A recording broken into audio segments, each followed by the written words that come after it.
Number 6। Question number 6 में कहा है the smallest natural number. Smallest natural number क्या होता है? हमारा आंसर नंबर 1 होता है। यानी कि नेचुरल स्मॉलेस्ट नंबर कौन सा हो गया? यानी कि 1 हो गया। ठीक है। क्वेश्चन नंबर 7 देखते हैं। 7 में क्या कहा है? The cube of even natural number. The cube of even natural number यानी कि नेचुरल नंबर का अगर हम क्यूब करें तो उसका आंसर क्या आना चाहिए? एविन ही आता है। उसका आंसर क्या आता है हमारा? एविन ही आता है। अच्छा, ऐसे ही ओड के लिए लिखा है। इसमें क्या लिखा है? क्वेश्चन नंबर 8 में इसमें लिखा है the cube of an odd natural number. Odd natural number का मतलब क्या हो गया? जैसे 1 हो गया तुम्हारा, 3 हो गया तुम्हारा, 5 हो गया। ठीक है। अगर हम इसका मैं अगर क्यूब करता हूं तो इसका क्यूब कितना आता है? 125। और 125 आ रहा था, ये कैसा है? ओड नंबर है। अगर हम ओड नंबर का क्यूब करते हैं तो आंसर हमारा क्या आता है? आंसर हमारा ओड आता है। आंसर हमारा क्या आता है? ओड ही आता है। ठीक है। अब इससे आगे की बात करते हैं। क्वेश्चन क्या लिखा है? आंसर क्या आता है हमारा? ओड आता है। देखो, अच्छा, क्वेश्चन नंबर 9 में क्या लिखा है? क्वेश्चन नंबर 9 में लिखा है the square of an even natural number. Square of an even natural number तो कितनी क्या होगा? इसका आंसर भी हमारा इवन ही होगा। क्यों होगा? अगर हम इवन नेचुरल नंबर लेते हैं, जैसे हमने इवन नेचुरल नंबर लिया 2, अगर मैं इस 2 का स्क्वायर अगर कर देता हूं तो स्क्वायर करूंगा तो कितना आएगा?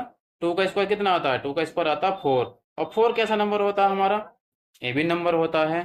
तो इसका कहने का मतलब ये है, अगर हम इवन नंबर का स्क्वायर करते हैं तो आंसर भी कैसा आना चाहिए? आंसर भी हमारा इवन ही आना चाहिए। जैसे क्वेश्चन नंबर 10 में कहा है square of an odd natural number. Odd का मतलब मैंने अभी बताया था, 1 होता है, 3 होता है और 5 होता है। ऐसे बहुत सारे नंबर क्या कहलाते हैं? ऑड नंबर कहलाते हैं।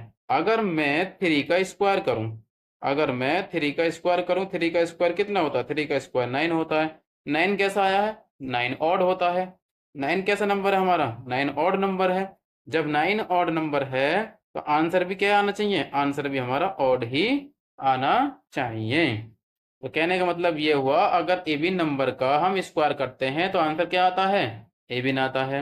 अगर हम ओड नंबर का स्क्वायर करते हैं तो आंसर क्या आना चाहिए? ऑड ही आना चाहिए। अच्छा, अब इवन नंबर और ऑड नंबर देख लेते हैं। इवन नंबर ऑड नंबर क्या होते हैं?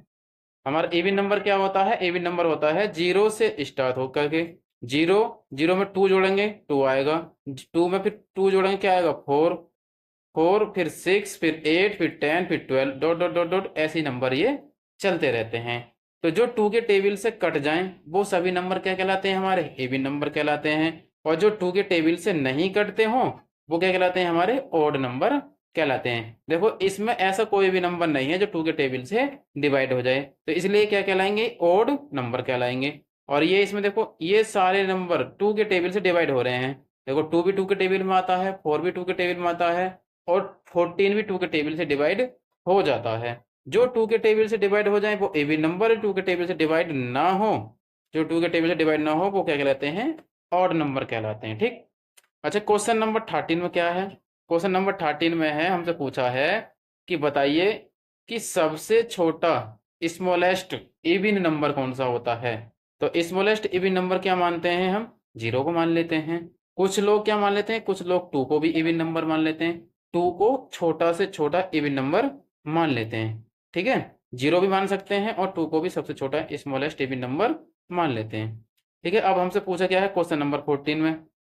14 में क्या कहा है कि द स्मॉलेस्ट ऑड नंबर। अब स्मॉलेस्ट ऑड नंबर बताओ। तो ऑड नंबर हमारे कहाँ से स्टार्ट होते हैं? 1 से स्टार्ट होते हैं, फिर क्या जाते हैं? कितना आता है फिर हमारा? 3 आता है। 1, 3 और 5 ये हमारे क्या होते हैं? ऑड नंबर होते हैं। तो सबसे छोटा नंबर कौन सा होगा? हमारा सबसे छोटा नंबर 1 होगा। तो इसका आंसर क्या हो जाएगा? फिर 1 हो जाएगा। अच्छा, क्वेश्चन नंबर 15 में क्या पूछा है हमसे? 15 में पूछा है द प्रोडक्ट। प्रोडक्ट का मतलब क्या होता है बेटा? प्रोडक्ट का मतलब होता है मल्टीप्लाई। प्रोडक्ट का मतलब क्या होता है? मल्टीप्लाई होता है।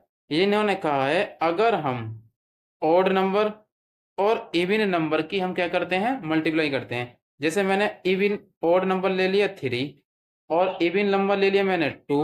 अगर मैं इन दोनों की मल्टीप्लाई अगर करता हूं तो आंसर कितना आएगा? 6। और 6 जो है हमारा कैसा नंबर है? 6 हमारा इवन नंबर है। कैसा नंबर है हमारा? इवन नंबर है। तो इस क्वेश्चन का आंसर क्या हो जाएगा? इस क्वेश्चन का आंसर हो जाएगा हमारा इवन। ठीक है, अब बात करते हैं नेक्स्ट क्वेश्चन की। नेक्स्ट क्वेश्चन क्या है? अब यहाँ क्या कहा